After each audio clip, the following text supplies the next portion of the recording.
Hey yo, how's it going everyone? Intrip here today with another video. Today we're going to be doing another set overview, this time set 11, Seals Dragon Unleashed. So if you're a global player, this will be the set that comes out next. So yes, in January we will be seeing the Seals Dragon Unleashed. We will be seeing some support for Kagero, Aqua Force, Genesis, and Narukami. If you're interested in these clans, if you're interested to see which cards I believe are key, if you're interested in seeing what's the rank reward events, stick around and let's talk about it. So today we'll be joined with our special guest, as usual, Mr. Waddle Dee, who will be sharing his thoughts and opinions on everything that's up in global, or planned to be up. So let's start with the monthly calendar. So of course, global is 3 months behind JP, so this would be the month of October. Again, the depiction of the JP calendar may not be 100% representative of the global experience, and you know, even right now, we saw the order of the Mirakumo event and the Hololive Suisei event switch over. So, you know, it could be the order of things, it could just be small changes here and there. Generally, it works in Global's favor, but let's just see how it goes. So, at the beginning of the month, we see the release of a new set, of course, set 11, with Genesis, Aqua Force, Kagero, and Narukami, as you can see on the first. And then we have some tournaments. We have the Tachikaze Part 2 event, we have a Halloween event, and of course, 2 different rack seasons. So let's check out what's up. So first of all, the type of banners, right? So for the first week of JP got the SP medals. So again, this works similarly. I'm sure all global players are familiar with this already. 100 packs, 100 SP medals mean 1 triple rare SP, and 50 triple rare SP medals means 1 double rare SP. Apologies. But yeah, I mean, definitely if you are looking for the bling bling, go for this banner. Next up, we have clan banners as well. So in order of release, we have Kagero, Narukami, Aqua Force, and Genesis. These all generally last for around 4 to 5 days. And one thing to note is that these include old cards from the clan. So what does that mean? If you are trying to go for Dauntless Drive Dragon, for example, in the Kagero clan, rolling for Dauntless Drive is the same rate as rolling a Dragonic Overlord, is the same rate as rolling a Blockade in the Kagero rate up. Similarly, if you're trying to roll for Descendants, for example, you have the same rate as rolling for a Vowing Sword Dragon, you have the same rate as rolling for a Dunguri in the Narukami rate up. What does that mean? Again, check out the clan banner analysis video. Is the clan banner the best banner to roll for? If you're new to the clan, definitely. But if you're looking for certain key cards, especially the new cards, then I would stay away from this type of clan banner and I'd just go for the SP medals. And that's just my recommendation, my 2 cents. If you're playing a clan that is relatively new and doesn't have a lot of support, like Aqua Force or Genesis, relatively small triple rare pool, relatively small double rare pool, and most of the stuff you really would enjoy anyways, like a Glory Maelstrom you'd be down for, Diamantes you'd be down for, then go for this clan banner. So just my 2 cents. Next up, for the type of events, we have Tachikaze Part 2 with the Break Ride Ancient Dragon support in the first half of the month, from the 5th to the 14th. And then for the second half of the month, we have the Halloween Dice event from the 19th to the 29th. So for the skins, we will be seeing Izaki skin for Tachikaze. If you get enough of the medals, you can go pick up that Izaki high school skin. And in terms of the Dice event, we will be seeing a Suiko skin and a Naoki skin for Angel Feathers and Narukami, respectively. So that's super neat. And I'm probably going to definitely pick up all 3 of them. In terms of the rank rewards, we will be seeing Planet Isle Pacifica from set 10 for the first half of the month, and then we will be seeing Beast Deity's Ethics Buster from set 9 for the second half of the month. In terms of the sleeves, we will be seeing Fortuna and Revon, representing Genesis and Aqua Force, and then we will be seeing Steve, Sweep Command Dragon, and Blockade Inferno, representing Narukami and Kagero for the second half of the month. So these cards are definitely super neat, and I love the art. Beast Deity's Ethics Buster especially will be something that's super fun to play, even right now with Blouse, and in the future with its cross-ride support. It's definitely super cool. And if you like the Bermuda waifus, then go for Pacifica. I mean, definitely not difficult to pick up a copy or 2, and it's better to pick them up now than never. Next up, this is the most controversial and opinionated segment of the set overviews. As usual, I want to disclaimer, I generally talk about the clans in order of my personal preference, and then discuss 3 key cards. Now, some things to recognize is that every clan in each set does not get equal number of supports, right? In terms of quantity or quality, right? For example, in this set, Kagero or Aqua Force could get like 10, 15, 20 cards, but Narukami can get only like 4 or 5 cards. So what does that mean? Top 3, right? In terms of what top 3 means. Top 3 out of 5 doesn't really mean much, but top 3 out of 10, 15, 20 could mean a lot. Okay, so it's about, comparison, right? In terms of its own pool. In addition, it's based on independent investment value. So I define that as, certain cards are really, really strong. Like Blockade Inferno is definitely a really strong card, but it's really limited to its own keyword. And I am looking for cards that will carry you on in that clan for a very long time. So for example, well, we will see an example for the Kagero clan, but definitely do consider that, when you take a look into the next section, I think. All right, to begin, personal favorite clan of this set, Kagero. Now, Kagero gets a lot of good cards, and first of all, DDD. Now, Waddle D is sweating right now because he probably thinks it's Mr. King DDD. Looking for Mr. Waldy here, because Mr. Waldy skipped work for this. But no, this is Dauntless Drive Dragon, a lot more furious and scary looking. Definitely. Dauntless Drive Dragon is a very iconic card, so if you don't know what this skill is, let's just dig right into it. Limit Break 4, when rode upon, your Vanguard gets +10, and the following ability: at the end of the battle, this unit attacks, counter +1, discard 3 cards, and stand it and draw 2. In addition, Dauntless Drive itself has the passive skill: when you have more regards than your opponent, +3k. So the Break Right skill, yes, the cost went from 3 to counter +1, but it no longer requires it to have your Vanguard have not been stood yet. So you can choose the order when you want to use Dauntless Drive, you can choose the order when you want to use the End, and other Vanguards that could restand, so that's, something that's super cool. And restanding Vanguards have always been really strong, historically. In addition, with the Break Right number, it is definitely something to be wary of. In terms of the metagame in JP, this is a very good investment value card, and this is why I put Kagero first, actually, because Dauntless Drive Dragon, okay, first of all, Dauntless the End is a great deck, and then you have Duval Vague to support it, and then Dauntless Drive itself will have a cross Break Ride. So with so many options moving forward, Dauntless Drive Dragon is definitely a staple and definitely very high investment value. Next up, Hellfire Seal Dragon Weathercloth. Now this card is also a Break Ride. Will it see as much play? Probably not, but I think it's still definitely worth mentioning. Limit Break 4, when rode upon, your Vanguard gets +10 until end of turn. Retire 2 of your opponent's rearguards, and your opponent looks at the top 4 for 2 random grade 2s and calls them to the same rearguard circle. The on-play skills do not activate from this effect. In addition, it itself also has the same passive as Dauntless Drive. If you have more rearguards than your opponent, it gets +3. So Weathercloth Dragon is actually a very unique case, interesting case. You might think, oh, well, you're retiring 2, but you're replacing them with 2 units, right? Like, are you really plussing? And my answer is yes. It's about long term, right? If you're retiring 2 back rows and you're placing 2 units to the back row, well, they're not going to act as intercept anyways. You might be giving them an extra 2. You're swapping boosters for grade 2s, but what kind of plays can you do, right? Like, in the deck, you can only play 13 grade 2s, 13 intercept units, right? If you're trading grade 2s for grade 2s, for example, you're effectively reducing the long-term number of intercepts your opponent can have in the game. In addition, its skill is retire 2 to tech shop 4 for 2 grade 2 units, right?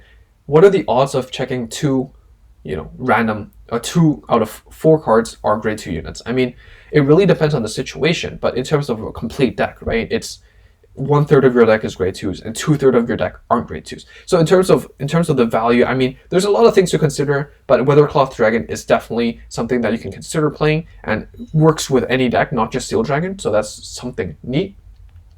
And lastly, Seal Dragon Kersey. Rearguard circle, when placed, if your opponent has a grade 2 unit, you may discard a card from your hand. If you do, draw a card. So it's really simple, helps you filter, and definitely can support any Kagero deck moving forward. So overall for this set, Kagero is trying to restand, retire, and retaliate your opponent's plays and burn through all those stand in the way by literally restanding or just getting rid of those units. Next up is Aqua Force. Now, Aqua Force also gets a lot of good support, but I mean, I'm going to primarily focus on the general support. So, for example, a lot of people mention Ripples. Ripple Rush is a very popular deck later in the G era, but I'm not going to highlight them because, of course, they're Ripple keyword related, right? Like, you were forced to play the Ripple name. Not as versatile. So let's start with Blue Flight Dragon Transcore Dragon. Now, this card is Limerick 4. When rolled upon, your Vanguard gets +10, and the following ability. When this card attacks a Vanguard, your opponent discards a random non-Sentinel card from their hand. If they did not discard, this unit gets +1 crit until end of battle, and your opponent's Sentinel does not activate. So you're basically trying to pull out your opponent's units before forcing them to use their Sentinel.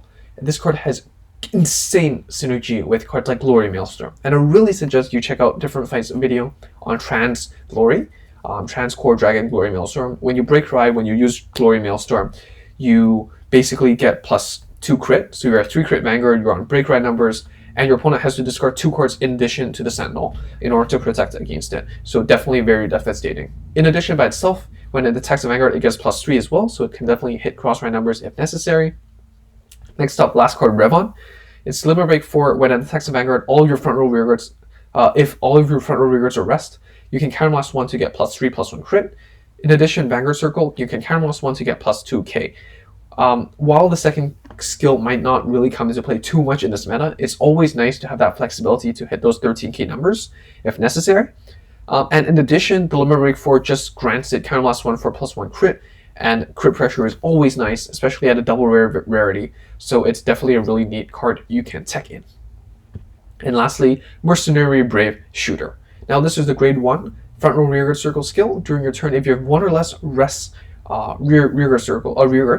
you can have this unit get +3. So as a 10k beater in Aqua Force, it's definitely nice to have as an option. Currently we don't really have that 7+3, and Mercenary Brave Shooter does give you that option.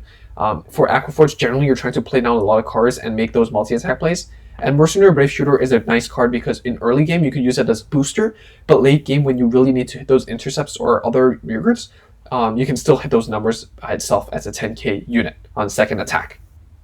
So overall theme for Aqua Force this set is change the tides with critical and power, and anchor your opponent down 6 feet under, as in, the anchor animation from Transcore, and 6 feet under as in 6 damage. I hope that Waldy does not approve of that pun. But next up is Genesis. Now, Genesis gets Wisdom Keeper Metis. When rolled upon, counterblast 1, have one of your Vanguard get +10, draw a card, Soul Charge 3, and itself has, when attacked, Soul Charge 1, +1k. So this is an alternate break ride option for Genesis, and it really depends on what you want. Do you want the draw power? Then maybe play the one from set 9. If you want more consistent draw, a Soul Charge, then play Metis, right? Also, one is during, on break ride, one is during battle phase. So that is something to consider. But other than that, we have Witches. Witches of Orange, Valencia, the grade 1 7k. In the soul, when this card is put into drop zone, you may Soul Charge. Soul Charge 2 until you get 2 cards without a trigger, and return all the triggers put into the soul by this effect. And the Witch of Grapes, the grade 2 9k rare Grappa, has the same skill. So I highlight these 2 witches instead of other strong cards like Fortuna instead, because these 2 have a lot of implications. First of all, with the witch's key name, Genesis will get some witch's key name support in the future, so that's something to consider. In addition, the overall theme of Genesis in the set is about trying to mitigate that trigger cost, right? When you Soul Charge trigger, it hurts a lot. If you play Soul Charge clans like Dark Irregulars, like Pale Moon, like Genesis, you will know that it really, really hurts. But what Valencia and Grappa lets you do is let you Soul Charge and fix that trigger problem. You will know for sure, you're comfortable that whatever you Soul Charge, even if they're triggers, they will go back to the deck. So that's really, really nice, I think. So this set is about Soul Charging, but more. And triggers are definitely better off in the deck. So that's something really, really nice from this set. And lastly, Narukami. The main reason why Narukami is at the back is because most of the cards here are not good enough. Because they're not as good as set 9 Narukami. And that Eradicator set 9 is really, really hard to top. So that's just something to consider. First of all, Eradicator Sweep Command Dragon, also known by the community as Mr. Steve, mistranslated. Limit Break 4 in the Vanguard Circle. When your opponent's rearguard is retired by a card effect, you can Counterblast 2, Soul Blast 2 to draw a card and retire one of your other rearguards, and this unit gets +5. In addition, when placed, you can put an Eradicator rearguard into your soul to retire one of your opponent's rearguards. So this is definitely really nice on place. You know, you can put those dead rearguards into your soul to kind of retire something. In addition, with cards that you play, you have a lot of cards that retire, and you can activate the Sweep Command Vanguard Circle skill quite comfortably, actually. So you can get rid of, you know, front row rearguards one by one. In addition, it has synergy with both Break Ride options. Currently, with Electric Shaper Dragon primarily, and also Vowing Sword Dragon, when you Break Ride, retire one. You can also use just straight up use Sweep Mana to retire another. So that's super neat. Other than that, one place you can put Eradicator into your soul. You can also you generally also use other cards like Phoenix to Soul Blast, so you can definitely use that soul for other purposes as well. While it isn't really seen as a 4-off, it definitely is a staple as the 1-off slot, replacing Electric Shaper Dragon in the common and popular Gauntlet Buster Descendant build. So that is something to consider. Next up, we have Armored Big Dragon. Number break 4, counterblast 3, discard 3 cards from your hand to retire all from your rearguards, including yours, and get +10/+2 crit until end of turn. In addition, when this attacks a Vanguard, it gets +3k until end of battle. So this is a 14k attacker, +10/+2 crit if you use the skill. And this, I argue, is really a nice budget option. In addition, the retiring your own front row is not that painful in reality, because you can always shift them to the back row, like the TCG. But in addition, in 0, your front row is generally going to be attacked by your opponent, especially if they're grade 2s. So, you know, on your turn, without playing any, before you play any cards, generally speaking, you will have the space to fix up your front row before using the skill, and having 2 extra critical is really, really devastating. And lastly, Assassin Sword Eradicator Susei. Not Suisei, he's not waifu, but he's still pretty neat. 9k grade 2. When hit a Vanguard, counterblast 2 to retire one of your opponent's rearguards. So the good thing about this card is, while there are other counterblast 2 retire 9k grade 2s, like Draconic Death Scythe or Eradicator name 1s as well. This one does not have the restriction of whether it's grade 2 or below, or must be front row, in exchange for having to hit a Vanguard. So that's just something to consider, but it's also rare, right? It's not double rare, so it's definitely much more budget friendly to consider as well. So overall, for this set, it's about retire, crit, and not really restanding, but it's about restanding and fixing up your gameplay in that sense. Having a chance to try to test different things out and try to shock your opponent with some interesting plays. Eradicate your foes with no mercy, and that is exactly what Narukami is about. So that is it for this video. What do you think, Waldy? Waldy is definitely really afraid of Kagero. I am too. You know, even right now in JP, if you are catching up with what is up with set 13, with cards like Nouveau Vague, for example, you are still seeing your Dauntless with decent tier 2 decks like Aqua Force. You are still going to see your Transcores and Revons from here and there, and Brave Shooters. And with Genesis, you know, I am confident that a lot of these cards that I brought up, the top 3 for most of these clans, will be valuable in the future, whether that is just, you know, a staple in budget decks or even in metagame decks. I definitely do think they have a place to shine. The 4 clans from the set are definitely really strong, so do look forward to them. And let me know down below which of the 4 clans you are looking forward to the most, and which card you really, really want moving forward to support your build. So that is it. That is all for this video, and I hope you enjoyed it. If you did, be sure to subscribe if you haven't already. Like the video if you liked it, and that is all from me. So everyone, stay safe. I hope you enjoy the video, and goodbye.